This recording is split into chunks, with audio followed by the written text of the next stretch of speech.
Taigi, sveiki visi su jumis. Vėl aš Balta lietuvis. Žiūrėkit, ką mes šiandien ragavome. Balta lietuvis. Konsumerizmo pikas. Kuo balta lietuvis susijęs su mūsų dabartinėmis problemomis, konsumerizmas veda prie degradavimo. Balta lietuvio turinys skatina produktų vartojimą, kurių mums kaip laisviems piliečiams nereikia. Taileris Durdenas filme Fight Club sako. You're not your job.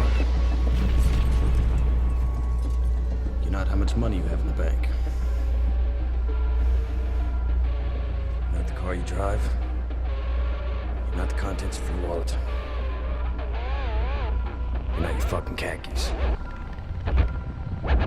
Neturėjimas aukštesnio tikslo už save arba save esybę gali priversti žmogų išprotėti ir garbinti materialius dalykus.